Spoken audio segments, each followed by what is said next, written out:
السلام علیکم ورحمۃ اللہ وبرکاتہ۔ رمضان مبارک کا اخیر عشرہ،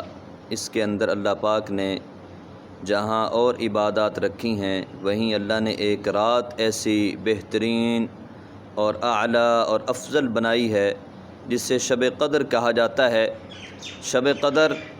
ایک بڑی ہی بہترین اور اعلیٰ رات ہے۔ اللہ نے بعض دن قیمتی بنائے ہیں، بعض راتیں قیمتی بنائی ہیں۔ شب قدر بھی ان راتوں میں سے ایک ایسی رات ہے جس کے اندر انسان تھوڑے وقت میں بے شمار اجر و ثواب حاصل کر سکتا ہے۔ شب قدر جس کا ذکر اللہ پاک نے قرآن مجید کے اندر بھی سورۃ القدر کے اندر کیا ہے،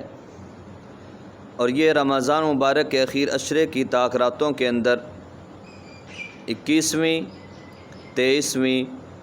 اور 25ویں، 27ویں اور 29ویں رات کو کسی ایک رات میں غیر متعین طور پر واقع ہوتی ہے، اور جو اس رات کو عبادت کرتا ہے اللہ کے ہاں بہت بلند مرتبہ حاصل کر لیتا ہے۔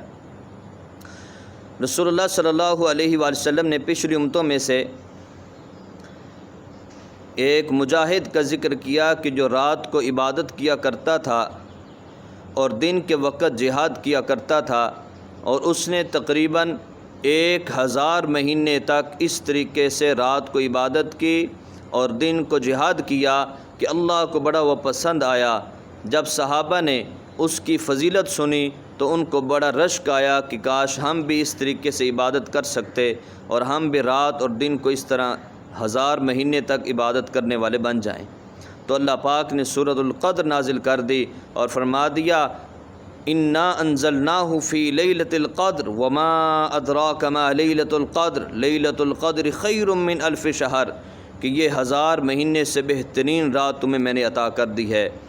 تو اس لیے سامعین و ناظرین ہمیں چاہیے کہ ہم اس رات کو ضرور عبادت کریں، اور یہ بھی سماعت فرما لیں کہ کیا پوری رات جاگنا ضروری ہے یا نہیں۔ تو اس کے بارے میں علماء اکرام یہ فرماتے ہیں کہ پوری رات جاگنا ضروری نہیں، آپ جتنی عبادت کر سکتے ہوں رات کے وقت کر لیں، تھوڑا سا آرام بھی کر لیں، پھر نوافل پڑھ لیں، قرآن کی تلاوت کر لیں، دعا مانگیں، مناجات کریں اللہ تعالیٰ سے، اللہ پاک ضرور اس کو قبول فرمائے گا۔ اللہ پاک ہم سب کی عبادات قبول فرمائے، اور اللہ ہم سب کو دین عالی کی محنت کے لیے قبول فرمائے، اور اللہ پاک ہم سب کو بلند درجات عطا فرمائے، ہم سب کا خاتمہ بالایمان فرمائے۔